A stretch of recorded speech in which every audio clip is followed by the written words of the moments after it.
ঢাকা উত্তর সিটি কর্পোরেশনের উদ্যোগে আমাদের বাণিজ্য মেলার যে পুরাতন মাঠ আছে সেখানে এবার কেন্দ্রীয়ভাবে ঈদের জামাত অনুষ্ঠিত হবে। প্রিয় নগরবাসী, আপনাদেরকে অগ্রিম ঈদ মোবারক। আমরা এবারের ঈদটাকে নতুনভাবে সুন্দরভাবে উদযাপন করতে চাচ্ছি।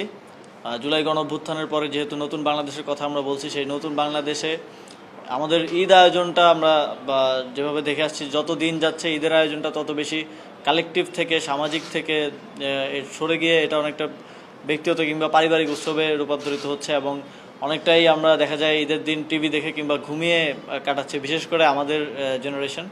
সেই জায়গা থেকে এবারের ঈদটাকে আমরা নতুনভাবে আয়োজন করার, উদযাপন করার একটা উদ্যোগ নিচ্ছি।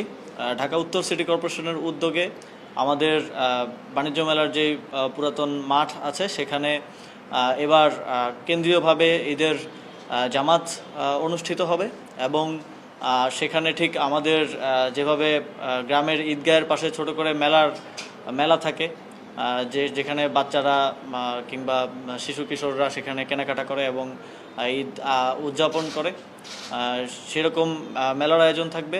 একই সাথে আমরা আমাদের যেই পুরাতন ঐতিহ্য সুলতানি আমলেও হয়েছে, সর্বশেষ 1800 সালের দিকেও এই অঞ্চলের মানুষ ঈদের নামাজের পর একটা ঈদ র্যালি করতো, ঈদ মিছিল করতো। আমরা সেই ঐতিহ্যকে আবার রিভাইভ করতে চাই। আমরা এবারের ঈদের নামাজের পর, জামাতের পর একটা ঈদ র্যালি আয়োজন করব, একটা বর্ণাঢ্য ঈদ আনন্দ মিছিল, এবং সেই আয়োজনে নগরবাসীকে আমরা আহ্বান জানাচ্ছি, আসুন এবার আমরা একসাথে আমাদের ঈদের আনন্দ ভাগাভাগি করে নেই, সবাই ঈদে একসাথে ঈদের নামাজ আদায় করি এবং যে ঈদ আনন্দ মিছিল, সেই আনন্দ মিছিলে অংশগ্রহণ করি এবং আনন্দ মিছিলের পরবর্তীতে আমাদের একটা সাংস্কৃতিক অনুষ্ঠানেরও আয়োজন থাকবে। সংস্কৃতি মন্ত্রণালয় সাথে আমরা সে বিষয়ে কথা বলছি। কেন্দ্রীয় ঈদগাহ ময়দানের যে লোকেশনটা সেটা একেবারে ঢাকার দক্ষিণ পাশে পড়ে যায়, আমাদের হাইকোর্টের পাশের প্রাঙ্গণে। সেক্ষেত্রে দেখা যায় মোহাম্মদপুর, মিরপুর এবং উত্তর ঢাকার অধিকাংশ মানুষই দূরত্বগত কারণে এখানে আসতে পারে না এবং এখানেও সবসময় ওভার ক্রাউডেড থাকে, জায়গা সংকুলন নিয়েও একটা ব্যাপার আছে। সেই জায়গা থেকে আমার মনে হয় না যে এখানকার এই কেন্দ্রীয় যে জামাত এখানে এটা কোনোভাবে হ্যাম্পার্ড হবে। এখানেও ঈদের জামাত অনুষ্ঠিত হলো এবং আমাদের বাণিজ্য মেলার যে পুরাতন মাঠ সেখানেও জামাত অনুষ্ঠিত হতে পারে এবং সেখানে আমরা পুরো শুধু জামাত না, এটাকে একটা অনুষ্ঠানের মতো করে আয়োজন করছি। পাশাপাশি ঈদের মেলা থাকছে, ঈদ আনন্দ মিছিল থাকছে।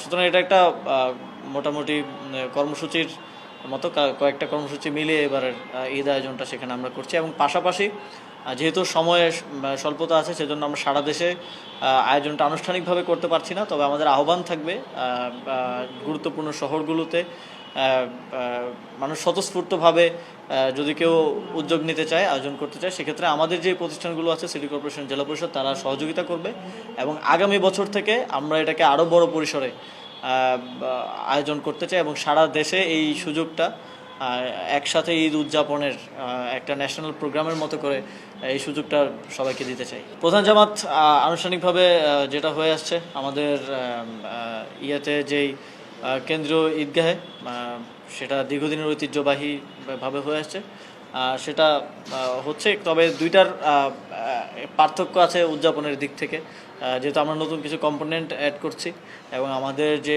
ঐতিহাসিকভাবে যে ঈদ মিছিল হতো সেটাকেও নতুনভাবে রিভাইভ করছি। সেক্ষেত্রে যারা এখানে কেন্দ্রীয় ঈদগাহ মাঠে নামাজ আদায় করবেন তাদের প্রতি আমাদের আহ্বান থাকবে, তারা আমাদের ঈদ আনন্দ মিছিলে অংশগ্রহণ করতে পারে।